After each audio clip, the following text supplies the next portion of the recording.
everybody, it's Kim. Welcome back to my channel, Touch and Magic, my little corner of the internet. Today we are doing a YouTube hop with some crafty friends of mine. Our theme today is flower power. I will link to everybody's videos in the description so you'll be able to hop along and see what everybody made. If you're interested in joining us, reach out to Cecilia over at Valley Oak Paper. She's our coordinator for these monthly hops that we do. Today I am using the Impressionist Bouquet stencil set and die, the Your Next stamp stitched rectangle frames, the Simon Says stamp detailed petal plate, and I've made 4 cards. We're going to go through this one in the video itself. I have a selection of inks that I've used, blending brushes, all the good things. This one's not terribly complicated, but I really love the end results, and I hope you will as well. So stick around, we'll get through all of them. Today I am going to focus on a really pretty stencil and die set, which is kind of different, that it doesn't have a stamp, but you can see these are what we're going to make today are these variations. So we are going to use the Impressionist Bouquet stencil set. It's a 3 stencil set with variation because Altenew has an interesting way of doing that. And then the coordinating die for the project. I'm using the detail petals plate from Simon Says stamp. This is a piercing plate, but also cuts the full size. And then I have the stitched rectangle frames that are from Your Next stamp. I'm not certain if they still have these available, but if they do, I will link to them for sure. These are a really awesome set. All right, what we're going to start with is I have the Waffle Flower Media Mat. I love this. I use it all the time. As you can see, it is stained and well used and well loved. And cat hair because always. So I'm going to tuck that into the corner, and I'm going to start with stencil number 1. Now some of these are fairly delicate, so you do need to be careful. And to do that, what I really like are the Altenew blending brushes that are the really wide flat ones. These are excellent to work with. These are great. They have a case. They slide right out, and then when you're not using it, it just sits in the top and then nothing gets all inky. So it's really handy. I've done this in variations of colors, so I'm going to just try something new today. One of the things I like about the Waffle Flower mat is that it's also great for holding the ink cubes. So you can see here we have soft lilac, lavender fields, and deep iris as a variety of colors. And then I've got frayed leaf and forest glades that we're also going to use. I keep saying we, but really it's just me here. So I'm going to pick up the color. Even with the small ink cubes, these still work really well. So because of the closeness of these two, and I'm using a large brush, I am going to tuck a Post-it note right there, just to, as guaranteed if I don't, I'm going to overlap. And the nice thing about these big flat brushes is they cover a big area really easily. I am holding the stencil in place just with my hands.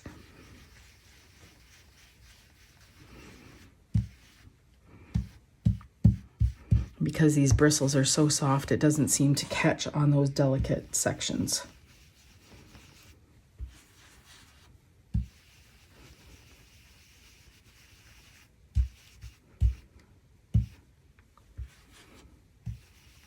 And I'm using the lightest area first as it's the largest open space here. Now you can see that there's more here, which actually you just slide over to use, but I'm going to do the flower first and then work on the stems second. Now what else is a nice option is the smaller blending brushes. These are also a flat top.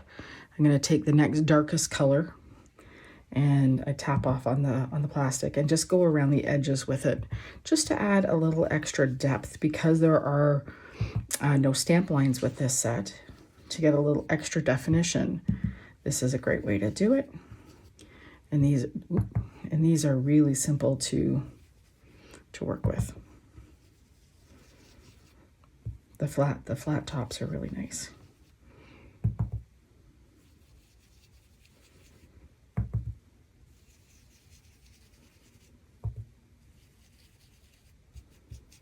There we go. So layer 1, ready to go.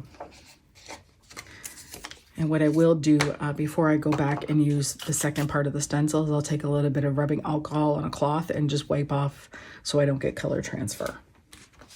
Then we're going to go to number 2. It's hard to see, but there's a number 2 up on the corner of the stencil here, so you know that you're lining things up correctly. And there's actually, I don't know if it'll show up on camera terribly well, but there are groove lines that show the outline of what you're working on. So if you're not using a corner, you can still line everything up really well. Just like that. Then we'll go into the second color again. And I'm using this smaller brush because the openings are smaller. And if you have really detailed spots, there's even smaller blending brushes, the fine detail, that are really great for getting into those little spaces.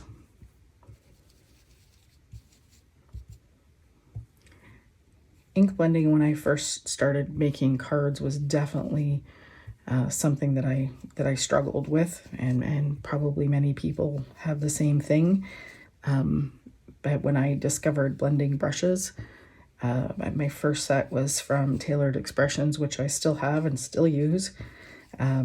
It was a game changer for me, the stamp platform and blending brushes, because I just struggled with the flat ones. I know they work great for some people. For me, I found this style way easier to work with, or the regular brushes, but these flat tops, these ones here, are terrific. And there, see, we get a little more depth of color with the third layer. And then we're going to go into 4. So this is the number, not 4, 3. So we've got 3 in the top corner there. And this is going to go into your centers here. And this is where you're going to go darker.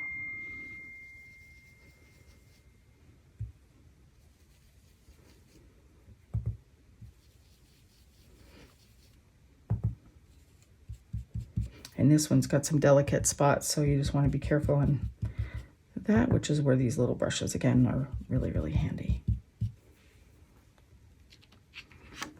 So there we go. And what I'm going to do is go back to stencil number 1. Now the trick here, it's not really a trick, but the way these work, be done with those and pull in my greens, is that I have to shift this now because I'm shifting the stencil itself. And again, I'm just anchoring it so it's easy to use. And here, there's the outline of the flowers. So you can see when you're lining up that it's really simple to just connect everything. It's going to line up. It's a great fit.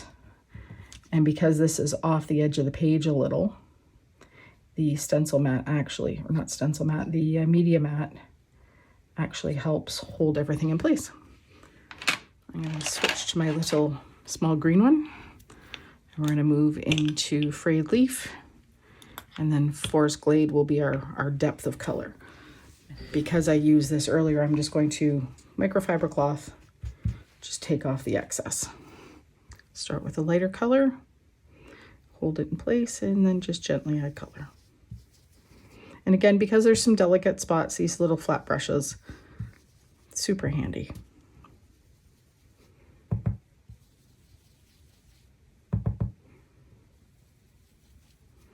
And the nice thing about, now these are the original Altenew crisp dye inks. I don't have a whole lot of their new formula, but I'm still super happy with these. I will keep using them. I have ink refills for them. And I have almost all of their color range. There we go. And it's great how they just nest right in. We'll go on to number 2. And it'll do the same thing. You can see where there's marker lines on here that show you where to line things up. Makes it super easy to connect everything. And then we're going to go into the darker shade. And again, it's handmade. Does not have to be perfect.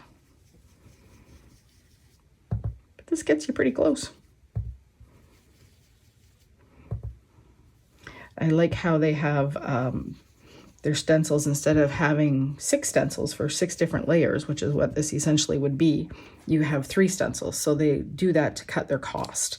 So we're not paying as much. And you can see how nice that's coming together. So pretty. And then for the last section, this is also your flowers. So there's 2 and 2. So this one technically has 3 sets on 1 stencil. So we're going to start here. You can see it lines up so easy. Now we're not doing these 2, we're only doing these 2. Close the greens, and for those I'm going to go kind of an orangey yellow for centers. And this one is chamomile. There we go. Sorry about that. And I'm going nice and deep for color here. I want it to really saturate. It'll soften as it goes. And then we're going to go into Snapdragon, which is even darker. And then this shifts over again. So you're just going to take it from here and move it up. And it just shifts into the next position. You can see where it fits really quickly. And there are markers there if you're looking, there and here. You can see where it lines up around the edging. Just like that. And we're going to add a little more depth. And there we go. Super simple, really quick, but really pretty. So you can see why it's called Impressionist Bouquet. It very much has that soft watercolor look, which I really love. I'm going to set that aside for the moment. Stencils I will clean afterwards. So what I've done is, with the larger size of the nested rectangles, I've cut 2 layers. This is out of a scrap paper I have. You can see the mark on it. Reuse, you know. And this is out of my same paper as this, which is the Hammermill 100-pound cover. It's very super smooth, blends beautifully, great for alcohol markers as well. And I've cut the frame out of the same so that the color tones match. And the other thing that I have out of the same paper again is I've done the piercing die as the background. So here we have the detail plate and detail petal plate, which is what that's called. And with this one, I'm going to take my large blending brush and I'm going to take that soft lavender.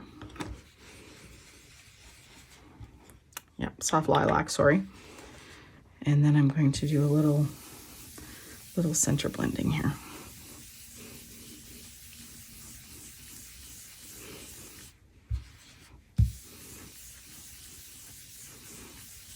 So what I'm going to do is I will speed through this section, play some music so you can see the blending. You can leave it white. It would look lovely as well, but I love the coordinating tone. So I'm going to do that, and we'll just speed this up while I blend.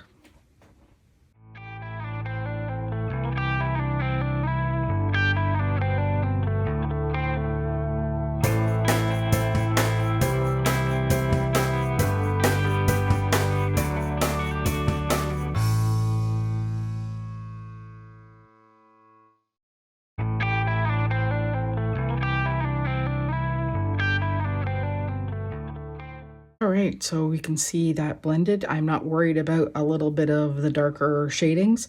This ink dries back really nicely and will smooth out. I'm going to take a second, cut away, clean up, and then we'll move on to the next part. Okay, for the next part, I'm going to die cut out the floral spray, and then we'll start to assemble all the pieces. This set is neat because you can do either the full spray or the individual flowers. So if you did more than one, you could then layer them up. So we'll be back in a sec. All right.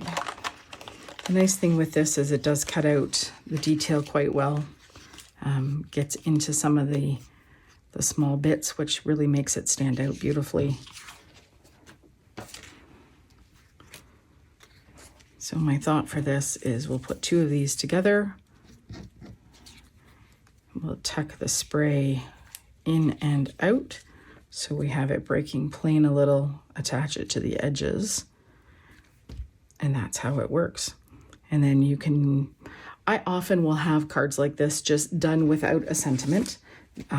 They can be given as is. They're beautiful. This one was my practice piece when I was first using the stencil, and I didn't realize the stencil shifted properly. I didn't quite properly realize that the stencil shifted. So I blended the whole thing like I would a normal stencil without reading the directions, because, you know, why read directions? And I ended up not throwing it away, because why would I waste it?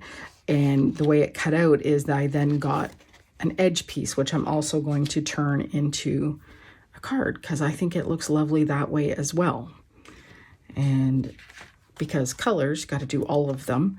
This is actually colored cardstock from Simon Says Stamp that I ink blended the coordinating color palette to make it pop a little more. So there's all kinds of different ways that you can do this.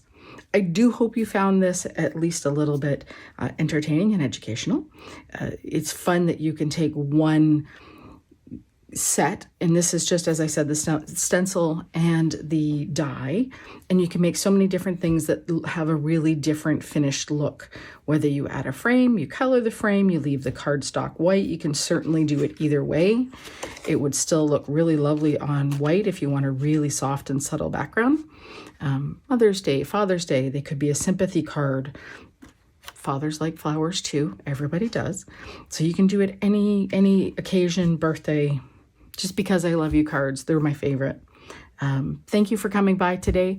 I will have all the links in the description box. Also, all my fellow hop members, they will be listed as well with their link to their video.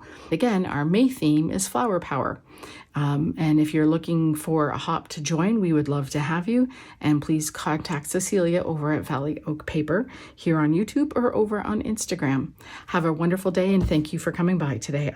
And if you liked this, please like. And if you haven't yet, please subscribe. I'd really appreciate it. Take care. Have a magical day. Thank you.